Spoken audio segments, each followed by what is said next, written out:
Hey guys, welcome back to the Golden Nuggets podcast, part 2 with Sam Neo. Okay, before we start the episode, Sam, maybe you can share like how is it like a day in the life of Sam Neo? There's some things that are fixed. There's some things that vary a lot. I think, like I said, I'm a depreneur, right? That part is quite fixed. Okay, understand. Right, so every morning I send my son to school. That's a very standard thing. I scramble every morning. Over the course of the day, it could be a variation of work. Yeah. right? Okay.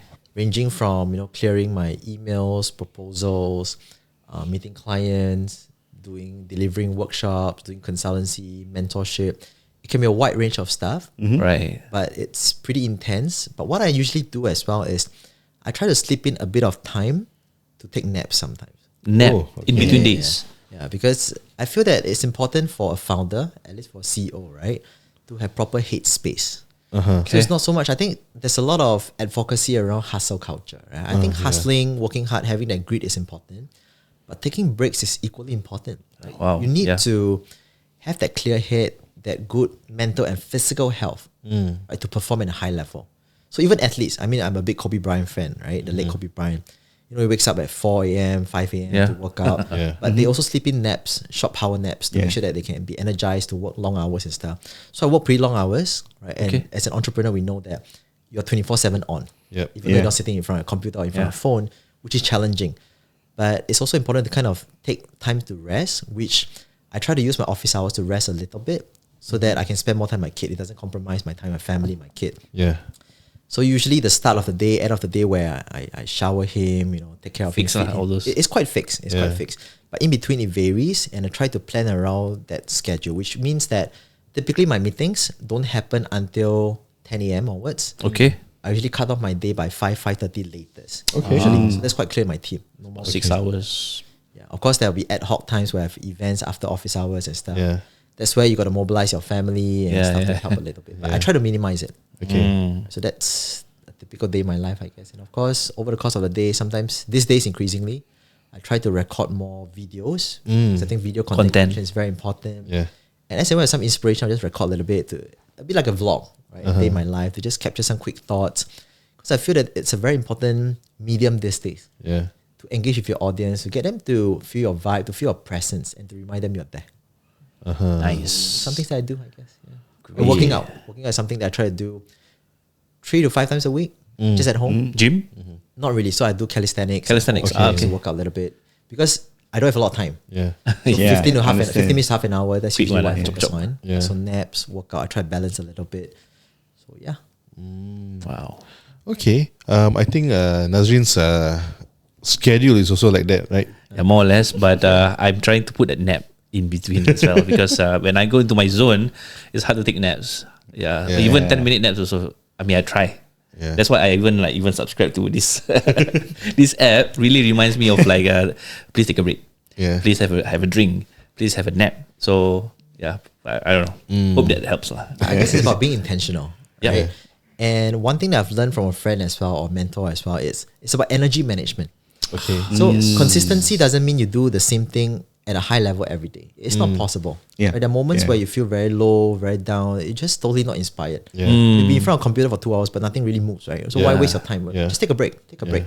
So I think it's important to kind of also do an energy audit of sort, Okay. right? To kind of see when are you most productive, when appears most productive. Then that's where the part where you keep focusing on getting things done, right? Really be very focused.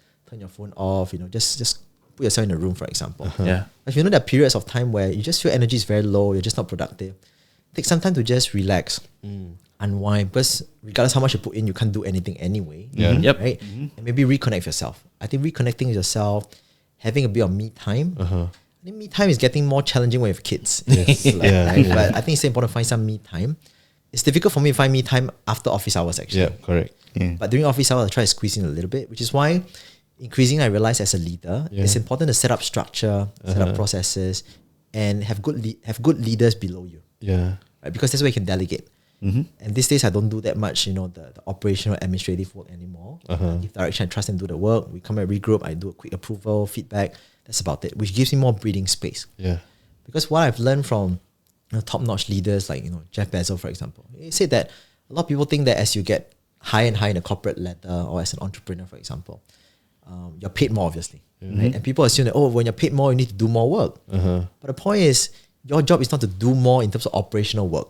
Your job is to make more or important decisions. So say for him, it's like just his job is to make, let's say, 2 to 3 important decisions every single day. Right? It's not to clear 10 emails, go for 5 meetings or whatever that may be. These are misconceptions at the working level. As you go up, you need to realize that you're making important decisions, fewer, more impactful decisions. How do you empower the next layer and those at the bottom through systems, through mentoring, through coaching to help them take on responsibility. That's how you free up time for yourself. That's how you scale your business as well. Of course, I'm not perfect. I'm still learning, but it's getting better. And I think it starts with the mindset and recognition that you need to start doing that as compared to I need to do everything on my own. I need to check every single thing. It's not possible. Sometimes just let people make mistakes. Right? I tell my team very simply, I'm not going to scrutinize every single thing. I only scrutinize 2 things. One is then if the decision is going to compromise the company branding and reputation, come to me. If the thing is going to affect our P&L in a very significant manner, come to me. If it's a couple $100, $10, $20, just come make a decision. Not going to make a difference to me anyway, right? So you have to set boundaries, set guidelines to make sure your employees feel safe enough, right? And that's why you free up time for yourself. And for them, through the mistakes that they make, it's also a good learning journey. First thing, they grow. Second thing is then from messaging point of view, right? They recognize that you actually trust them. So these are things that I think we need to consider as a leader, as an entrepreneur, in terms of how we send a message across to different people around us. Let's talk about your business, right? One of it is Stories of Asia. What's the inspiration behind it? And also, what basically when people hear Stories of Asia, what are they supposed to actually know or perhaps connect it to? Like the name suggests, right? It's a lot of storytelling. So interesting thing was Stories of Asia started about 5.5 years ago, pretty much now. It started with frustration. So a lot of my businesses started with frustration. So frustration was then what happened. My first company was an employee branding consultancy. So after about 1.5 years or so, we were pretty successful from revenue perspective. So I always ask myself every year, what's next? I always sit down, ask myself, what's next? How can I grow? How can I be better? Because I always believe in, if you don't keep pushing yourself, you become obsolete very quickly. So that's the question I asked. I sat down meditating actually in some sense. So 3 days, right? Not of course not 24/7, but just kind of meditate a little bit. And I started asking myself, what's next? And on the 3rd day, this realization came that as a keynote speaker, as a public speaker, I often get invited to conferences. But at conferences, right, somehow I realized that a lot of local conference producers, not all, a lot of them, they don't quite value local speakers. What do I mean? Local speakers they invite, they'll tell you, I can't pay you, I don't have any budget. But they can pay 5-figure, 4-figure, or even more sometimes for foreign speakers to come in, maybe flying business class, first class, accommodation, paid a good fee. My question is why? Are Asians inferior to our counterparts in the West? Are we really that bad? So when I have a lot of conversations with business leaders, HR leaders out in the market, they're very, very good people, solid insights. But probably one thing I realized is then they may not be comfortable articulating themselves that effectively. Or they feel like I don't want to show off. Right? I hope that my work shows on its own. So I realized that it's quite an Asian thing in general. Where we believe in just working hard and hopefully someone sees it and not trying to show off. So I felt at the point in time the gap was, if there's so many good stories out in the market, right? Why are we not capturing them and helping more people in Asia, right, to kind of elevate their status and unlock more opportunities for them? Because the fact is a lot of people in Asia don't get opportunities, don't get promoted, don't get global roles because they're not able to articulate or they don't feel comfortable articulating themselves. So I felt that if there's a community or platform that can bring stories at a collective level, right, would it be amazing to use that to elevate the Asian community plus have a good exchange with the West and the rest of the world? So that was my mindset when I started Stories of Asia, where it's a community for people to come together, use stories to inspire. That's how we started actually. But what's the end goal of Stories of Asia? Because you just now mentioned about having an exchange with our Western counterparts, right? Does that mean like perhaps in the future we will see more Asians as keynote speaker in the West or something like that? Is that one of the goals of Stories of Asia? I think keynote is probably one, meaning more people coming out to shine in that sense. But for me, broadly speaking, it's really about helping people in Asia find their voice. When I say find their voice, it's not just about having a presence, let's say coming on a podcast or being a keynote speaker. But why having a voice? It's about unlocking career and business opportunities. Okay. At the end of the day, why we pursue all this, features, all this branding, the outcome is to provide more for our family. Yeah. It's to make some money and stuff like that. So what I hope is then from tangible point of view is to provide a platform where more people in Asia can really, make more money, can find support, can really empower or pay it forward to the next generation as well. Okay. So that's the bigger mission. And how we pivoted was then we moved on to the mentoring element, Yeah. which about a year and a half ago, we started this seed mentoring kind of a sub-brand under Stories of Asia. Okay. The whole intention is then, I believe, for like mentorship. And mentorship to me is something that can unlock a lot of opportunities, a lot of stories that can help people take the career to the next level. So since we started seed mentoring, we've seen a lot of people finding business partners in the community, Okay. people getting new jobs, people pivoting their careers, and we see a lot of success stories in that sense, right? And to me, it's in the spirit of Stories of Asia SOA, where it's about giving them voice. It's about empowerment. Yeah. It's about unlocking opportunities. And it's been very fulfilling so far, I would say. Okay. Before our show, you actually mentioned that you started a B2B business and then now you have a B2C business. Was Story of Asia a B2B business? Yes, I've always been B2B business for the first 6 to 6.5 years. Okay. Because I came from corporate HR, right? So my contacts are all in corporate and stuff like that. So I've never ever thought of B2C business. Yeah. Okay. Because to me, B2B is quite natural. Yeah. Building relationships, talking HR, talking to business leaders. But what happened was back then I had an AI company, Story Buddy. Okay. So we faced a crisis, right? We were supposed to get investment. We hired about 20 plus people, but investment never came. Right? The investor kind of overcommitted, Right. ghosted on us. So we had to do massive layoffs.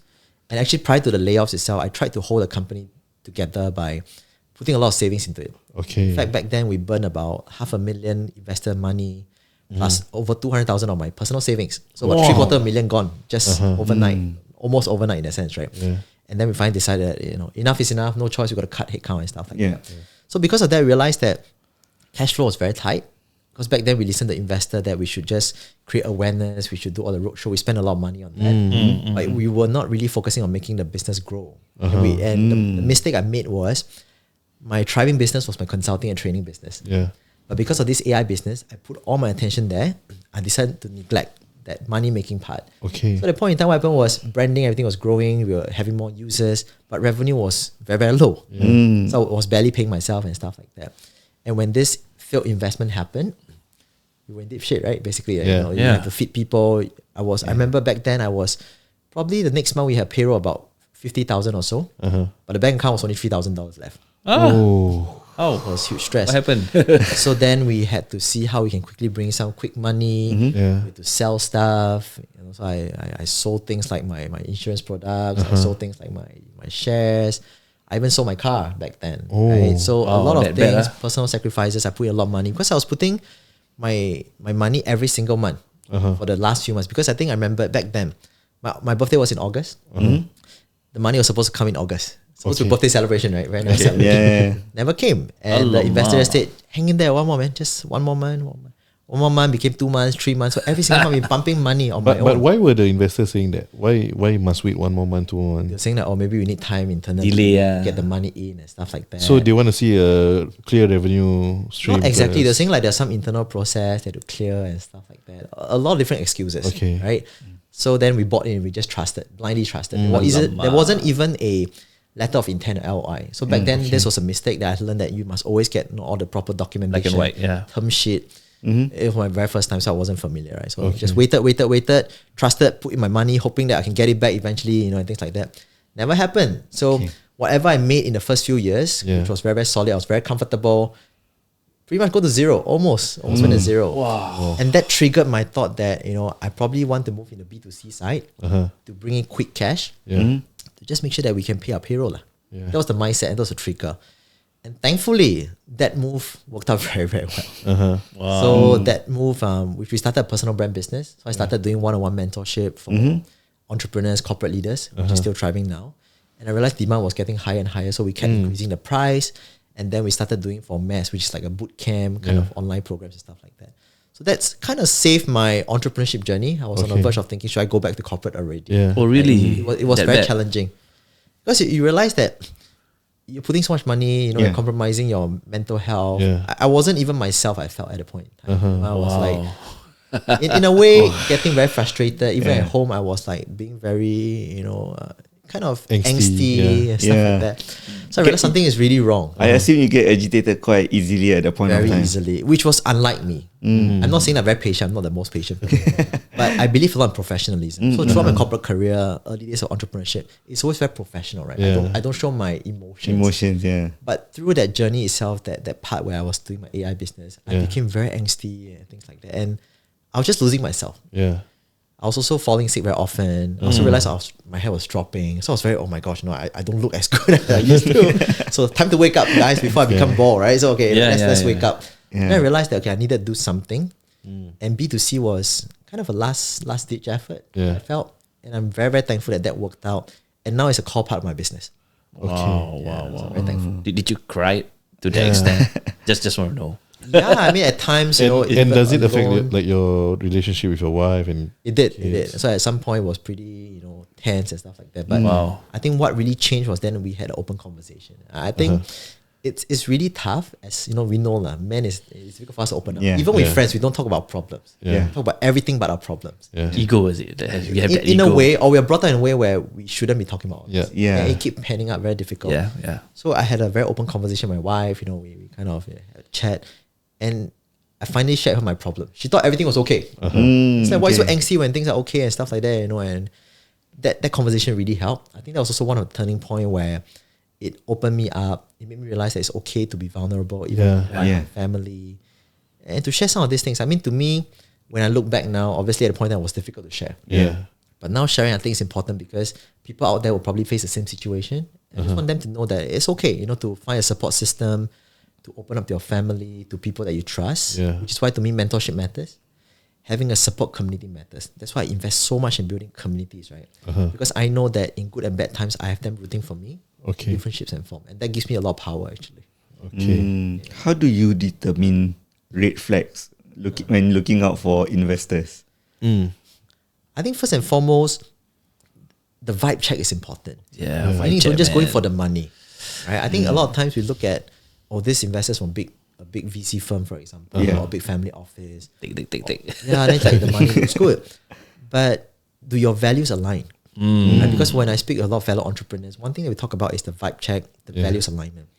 The last thing you want to think about this, when you start a business, the reason is because you have something you're very passionate about, you believe in making this happen and making it big. And the last thing you want is you end up feel like you're working for somebody. Right? If you find the wrong investor, you end up working for somebody because they will put KPI on you. There's no free money in this world, right? You only take money when you really need it. At that point in time, yes, I think we do need it in some sense. But could we have done some kind of bootstrap, or could we have started a bit slower? We could have actually. But I fell in the trap thinking that if I start a tech company, which we did, I needed a lot of money, a lot of investment, which is true. So, you know, I think finding the right investor matters in terms of values alignment, and also find the right time. Sometimes when it's too early, when you are not ready, or you can't account for the money. So some people at early stage, I use the money to actually pay for payroll and stuff like that, which wasn't the right way to use the money. The money should be used to multiply, right? The revenue, to grow the profits, to grow the business. So obviously it was growing business, but we were funneling towards the payroll and stuff like that, which wasn't exactly the right way to do it. So to me, it's you need to know how you spend the money. So you need to be savvy in that sense first. Find the right investors in terms of values, in terms of alignment.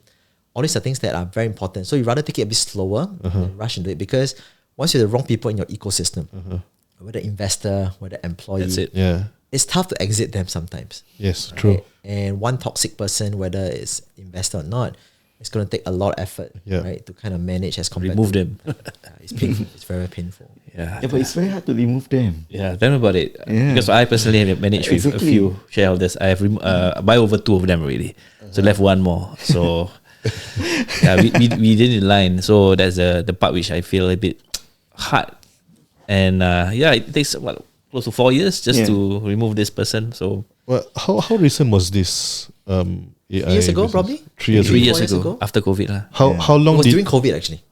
Okay. So during COVID, probably about 4 years ago. In total, how long did you run that business? 2.5. 2.5 About years. 2.5 years. Okay. That's actually not that bad. But the main payroll is because it's an AI company, right? The main payroll is for developers, or We have developers, we have branding team, we have Okay. operations and stuff like that. So a good mix actually, locally and overseas. and your investors are they like from around the region or? Investors are actually mostly in Singapore, my angel investors. So the most bulk of money came from my angel investors. So I'm very, very thankful for these friends kind of thing. But where we were looking for in terms of the bigger quantum, right, was $1 million or $2 million kind of quantum to come in as the pre-seed, seed round kind of thing. Yeah. Was for like family offices and stuff like that. Okay. So it's a bit different. And obviously back then I wasn't savvy enough to know how to manage all this. Yeah. So just a blind trust, which was like, taking a lot of time, a lot of energy, Yeah. and took away a lot of focus in that point in time. So if I could advise people out there, is then never ever neglect your sales and revenue, right? Understand what is the core business that brings that in, as compared to trying to please your investors or just blindly following some of the guidelines out there. And the other advice I'll give is then focus on your core strength. I think back then, because we were doing very, very well, we were on the uptrend. So, we always say backside itchy, right? You try to do something very fancy. Yeah. And back then tech was a big thing. There were a lot of investments. Yep. And I was thinking like, what's next once again? And I thought the only way to scale is with tech. So hence I thought, okay, doing an AI company makes sense. But it was the wrong timing in some sense. Because back then, it was pre-ChatGPT. Yeah. Yeah. Right? There wasn't much awareness. People were very skeptical. Yeah. So the point was we spent a lot of money and time in terms of educating. Yeah. So it was quite difficult. But if we do it now, probably it'll be quite a different story Correct, altogether. yes. Exactly. Yeah. So, I mean, it's really about fitting into your core strengths. So what I realized was back then when the crisis hit, right, with the downsize, make changes, I couldn't because I wasn't tech trained. Right? So when I put every effort or all my resources into tech, I felt that I was, just force feeding whatever I'm good at around tech, which was a mistake. So what I did was then towards the tail end, right, I changed things around by focusing on my core business, which is around a lot about, storytelling, a lot about, all this advisory branding stuff, and packaging around it with tech. And that turned my business around, which was where we are today. Basically. So we still a tech platform, but it's more to enable whatever we do. But in the past, we were just focusing on tech product and hoping that something good happens with the skills that we have. That was a mistake. So my advice is focus on your core and wrap it around things that that is secondary in a sense, as compared to doing the other way around, where you see what's trending, let's say AI, and try to force feed it, because not everyone is suitable to do tech, for example. But you need to incorporate elements of tech these days, regardless. Wow, clip that, man. That should be a Yeah. unreal. There's one whole chunk from the moment he said never neglect your sales all the way. Wow. Okay. Yeah. Go on, Ami. I'm actually curious more to your personal side, right? Sure. Like you talk about how you had that open conversation with your wife, and this is a conversation that is always difficult to actually have. How do you even get started with that conversation? And at that point of time, what was your perception of your wife towards you? We were arguing a lot. I mean, like, we were just very angsty. And of course, back then, my kid was still very young, right? And our focus is always on the kid. So we barely have the conversation and stuff like that. But I realized that getting more and more angsty, and she was like, I remember she said something like, "You're becoming very unlikable." Okay. Which was very tough. Suddenly say something like that. So for me, it was like, okay, we need to have this conversation. And that happened, actually. Yeah. Okay. How do you accept that though? Coming from the love of your life, So it was tough, right? And I realized that something was wrong. And that was like a slap in the face. Yeah. It was like a wake-up call. And I realized that I have to start making changes. Yeah. Right? And I felt that maybe I should let her know that this was my situation. Yeah. She supported me a lot. I'm very, very thankful, actually. Yeah. I mean, aside from that, I'm really curious, like, how does the conversation happen? Because I'm very sure, since you mentioned that your wife thinks everything was okay, right?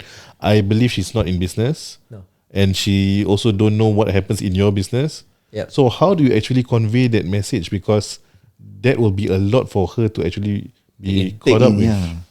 I mean, she knows roughly what I do. Not exactly, because I try not to share the problems. Right? Sometimes you just bitch about some problems here and there. It's usually very surface. And you share like certain wins. I'm going to Vietnam, do this and that, for example. But she doesn't know the full details. And for me, sometimes it's also difficult to explain, because if you're not an entrepreneur, you won't fully understand what challenges entrepreneurs go through. Yes, correct. Right? I mean, for me, I was a corporate employee. I'm an entrepreneur now. If you ask me to fully appreciate what an entrepreneur goes through, it's not possible. Yes. The mental stress, the emotional roller coaster, these are things that no one understands unless you're in their shoes. Yeah. So I always felt that there's no point to really download all this information, even though I thought it was necessary. So then conversation helped in terms of letting her know that, you know, it's really stressful for me, right? And we are in deep shit, literally, you know, and stuff like that, with the retrench and stuff like that. So she understood, and that was where I could also feel the empathy happening, you know, and she was saying like, let me know how I can help and stuff like that, instead of just throwing a tantrum, things like that, which is like a spoiled kid, you know, just And at that point of time, do you ever feel like perhaps I'm not even good enough to be a father to my child? I did. I mean, I there was a lot of self-doubt, right, in terms of being a father, being a husband, being an entrepreneur, being a leader. Because like it's your entire savings gone. Yeah. That means like your child's future is now back to like, you know, basically it's gone. Yeah. So it was interesting because at that point in time, I just bought a new house as well. It was a landed property and stuff like that. Then all these things happened. It was very stressful. Everything came together. I have a lot of debt and stuff like that. But I always felt that, you know, like you asked earlier on, right, that fighting spirit. That thing. So to me, it's like, you know, we find a way. There's always a way that we can make things happen. I always believe something. In a place like Singapore, right, you won't go hungry if you're willing to fight for it. You know, it may be difficult. People say, I cannot get a high-paying job, whatever. But to be fair, if you don't go hungry, you get a part-time job, you do Grab, whatever that may be, you can still survive. It's how hungry you are and how are you willing to put your ego down. So at the point in time, I was also looking for potential jobs, like asking my mentors or, you know, people like, if you have certain jobs, you know, I'm more than happy to do, you know, to kind of fund my dreams, my business. I was open to anything. And I've learned that at the point in time that ego means nothing. Ego means nothing, right? And if you truly want to do well in life, you know, there are many shapes and forms, like I said, many vehicles to take you from point to point B, and be very clear of what you truly want to do and what is your why. For me, it's a lot about family. So at the end of the day, you know, if you're a true good leader, you're a good family person, you need to understand that you should put your ego aside. You know, if you provide for family, find ways to provide for them. And if a mission, you have a vision that you look at, there are many ways to get there. It may not be straight away a 0 to 1 situation, but there are many ways to get there. So I'm very thankful to kind of manage to recover last year. So last year was a recovery year, which we did well. So this year we are kind of set for growth itself. But it wasn't easy, obviously. And I'm thankful that I made certain good decisions. Obviously, bad decisions previously as well that cost a lot. But yeah, I think everything happens for a reason. And if you truly believe in what you do, you're willing to fight for it. You have a good support system that includes mentorship, includes family. I don't see why you fail. I have a question. Like, do you necessarily need to hit rock bottom only to realize that you have to fight? I don't think you have to hit rock bottom. But to be honest, I'm very thankful for that rock bottom, personally. Because like I said, I came from a very comfortable family, right? That was the very first time I felt poor in my life. Very first time. You know, Wow. I've never Alone? had. Yeah, I mean, like, Until very eventually he shared with the wife. Right? It's very scary to have just 4 figure in your bank account. I'm used to having like 6 figures comfortably and stuff like that. It's very stressful. Seeing it deplete so quickly, right? And not knowing whether you can still survive the next month with housing loan, your kids' enrichment and stuff. Thankfully, I only have 1 kid, right? But it's still stressful. So things like that. It was very, very stressful. But I was very thankful because I felt that moment kind of like an awakening. I watched Solo Leveling, right? So a bit like a sudden awakening kind of thing. Like I realized that it created a hunger in me. So I would say in Singapore, right, on average, unfortunately, a lot of us may be driven, but we're not hungry. Yes, true. Yes, that's me. so true. I was driven but not hungry. But the situation made me a lot hungrier. Just like our counterparts in Vietnam, Indonesia, for example, India, China. Hungry because I know that I don't want to be poor again. You know? Even though I know I live in a nice house, everything now, but I don't want to be poor again, right? So that's where the hunger happens. Number 2 is then never be complacent. You know, in good times where we have a good amount of money, in that sense, you know, we're making tons of money, you just spend freely. You don't quite think about what's next or what can happen in bad times. Yeah, true. And also through bad times, you realize that there are certain groups of people that truly care about you. There are things that truly matters to you and things that don't matter that much, actually. So to me, I'm very thankful. You know, to your question, I'm very, very thankful that happened, because without that, I don't think I'll be who I am today. Even though I think I've seen some success in the early days. But this hit me hard and kind of reminded me who I am and who I wanted to be, actually. If you got the chance to go back to where you were at that point of time when you were at rock bottom, what would you advise yourself? What would I advise myself? I would say I won't change a thing actually. I won't change a thing. I think I still stuck to my principle in terms of good attracts good. In fact, interesting thing, right? Yeah. Back then when I was at rock bottom was when we started our seed mentoring movement to help those who got laid off and stuff like that. Most people didn't understand or didn't see it. We were doing a lot of activities, month-on-month basis, with my own money even, at that point in time, to do mentoring events for people who lost their jobs and stuff like that. So people might think you're crazy, right? You can't even fend for yourself. Yeah. Why are you still giving and spending money on others? Yeah. But I felt that, first and foremost, it was a good cause that I believed in. And I always say good attracts good, right? Yeah. Which came back to help me tenfold as well, or even more, right? Because of that, I met a lot of good people. A lot of businesses came through the community. I won a lot of hearts. And my B2C business was a result of me doing good in the B2B side and the social side as well. Yeah, so for me, it's no regrets. I don't think I'll change anything from that rock bottom perspective, actually. Wow.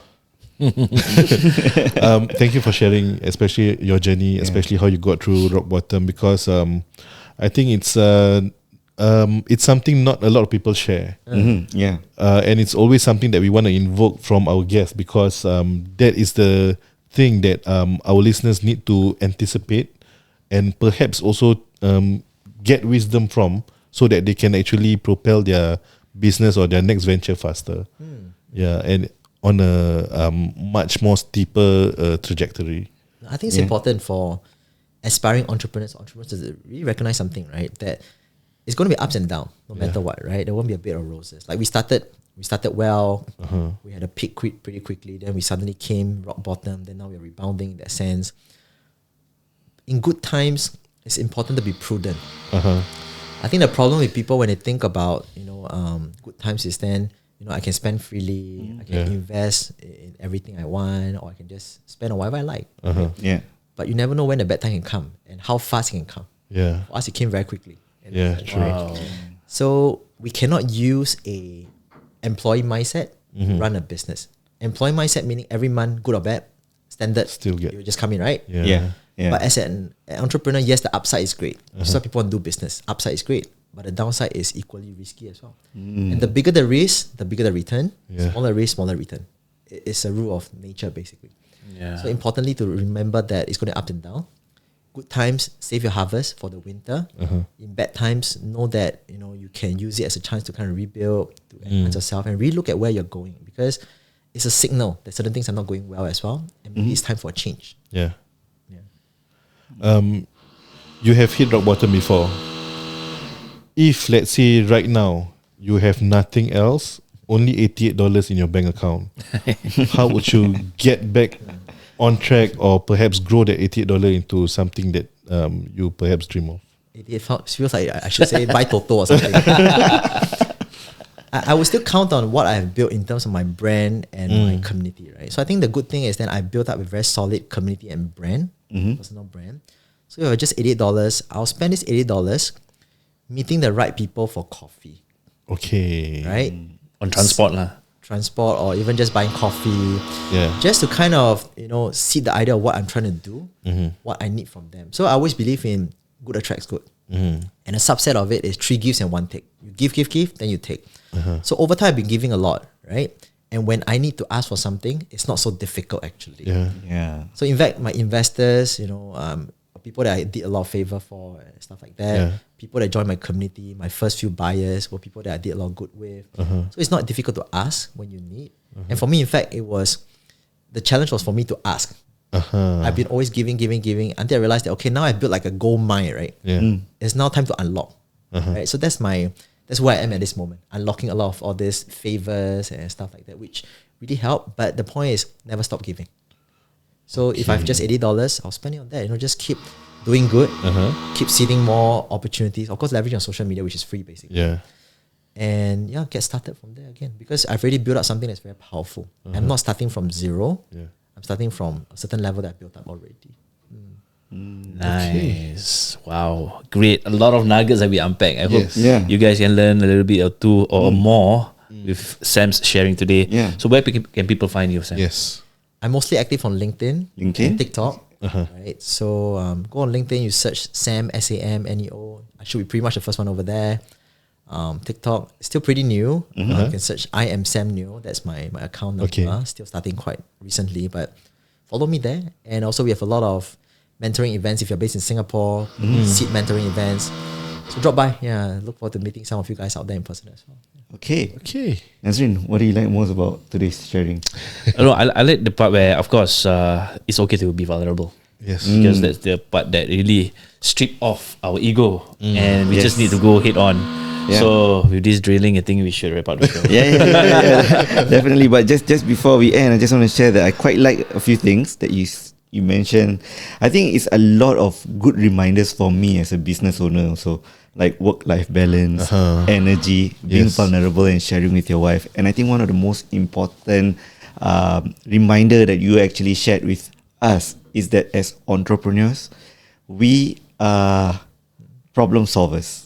If we have problems, we should be able to solve it because, I mean, we're in Singapore. You can do whatever you know, you can grab or, you can definitely find ways to make money.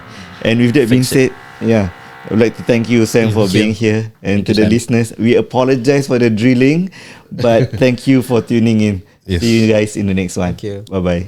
Bye. SellingDistrict 65 is here to guide. Find your dream home with them by your side. For the best deals, you'll be in heaven. Call 876168867.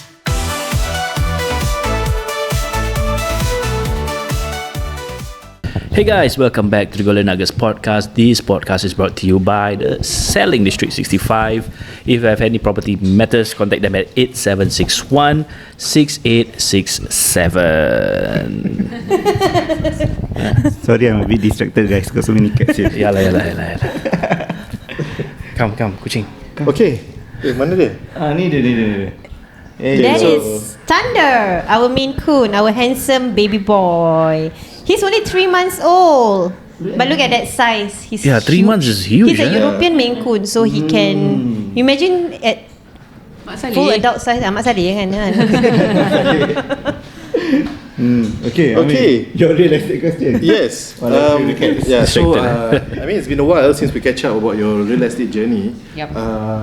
Maybe you guys can share a bit about if there is, or perhaps there were any like a horror story that you guys heard of or you guys encounter during your real estate journey.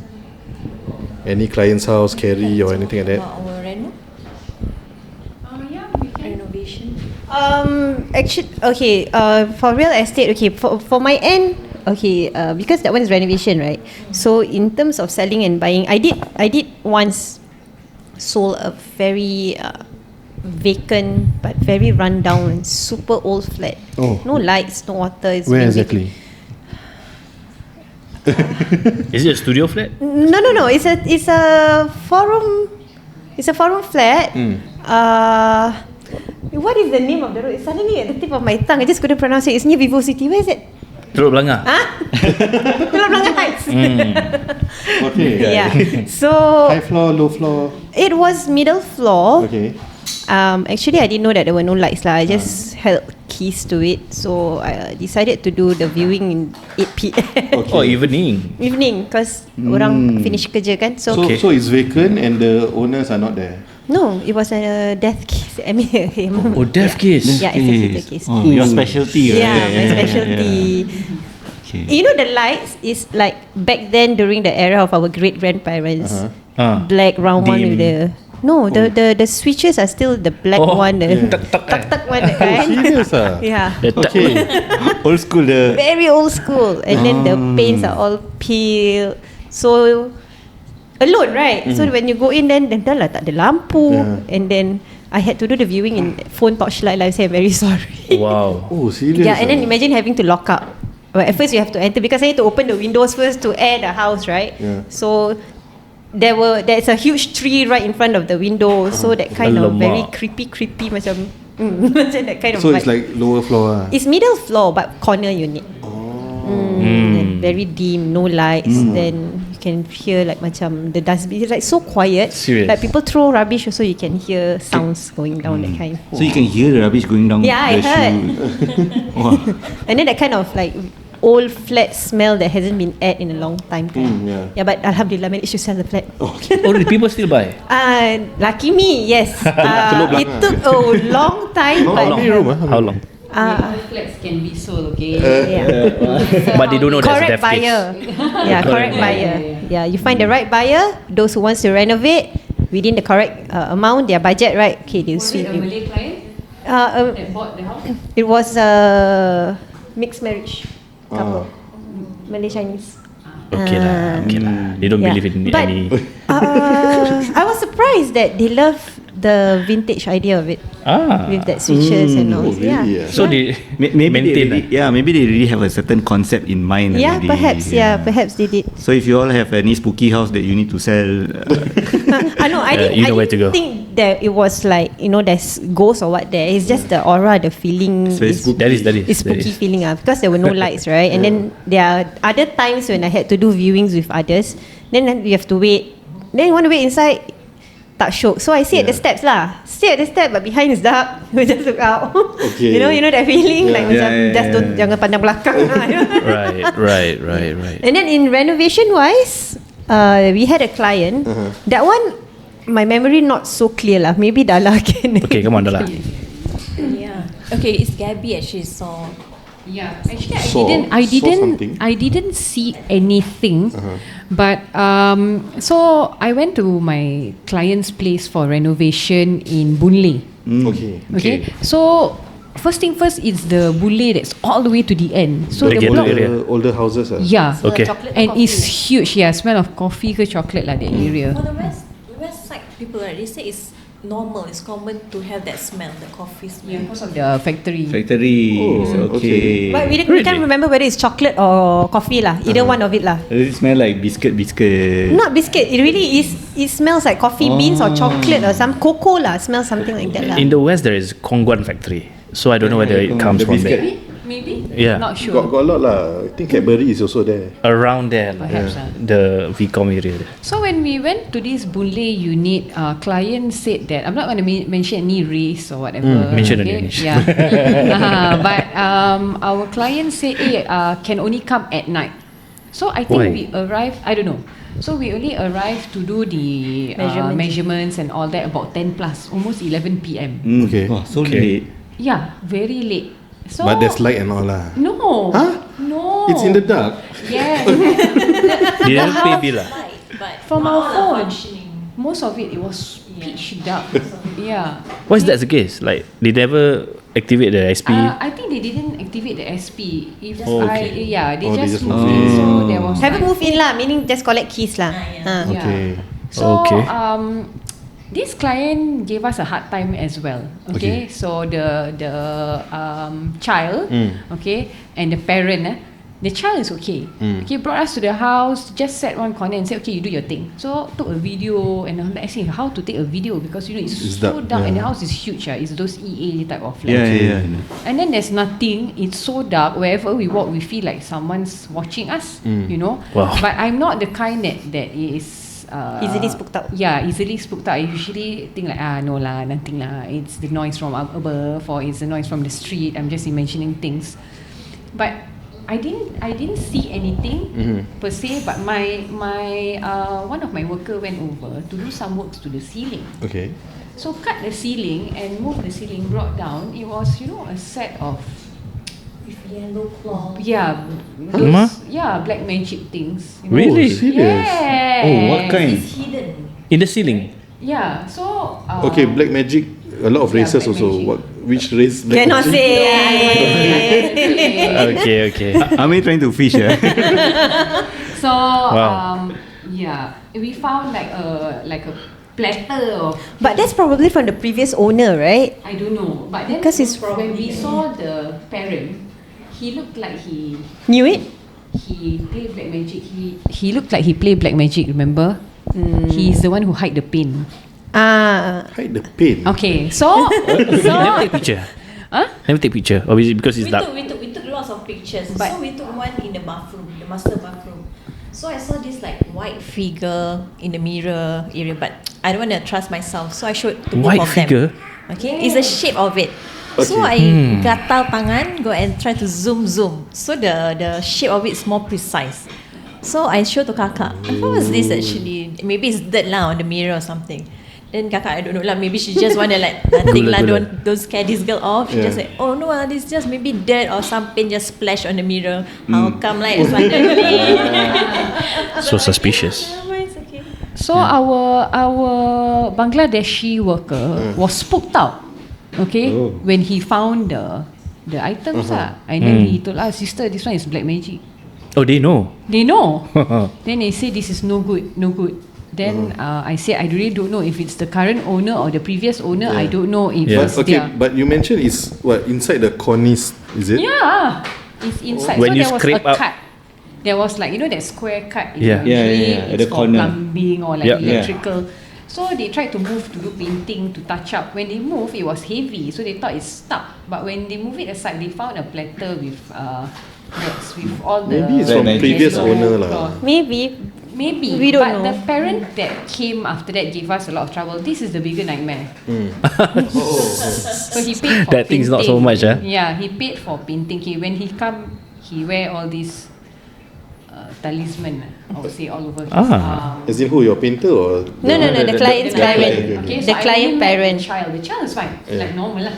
But the parent, with all the talisman, you know, on the Wow. hand, the neck. Okay. Bobo lah tu. Yeah. So I'm like, okay, now this is a bit like suspicious whether it was the previous owner or the current one to do cleansing or I don't know, put protection. I don't know their belief, right? So afterwards, my painter had a bit of trouble with him. He said that the nightmare comes here. He hide the paint. Hide the paint. But why? My painter went for lunch. Okay. Came back, all the paint paint materials missing. and the paint was missing. According to the client, we scammed him. Okay. But really lah, it's missing. It's missing. Disappeared. It disappeared. Huh? So he hid it because he asked, why did you paint my purple wall white first? Before you paint over, say he picked red. Yeah. But it's a norm, you need to code first, Sila right? lah, yeah, that's why lah. So that's the scary part. That's the nightmare. So my worker keep calling. Sister, how? Where's the paint? I need to continue my job.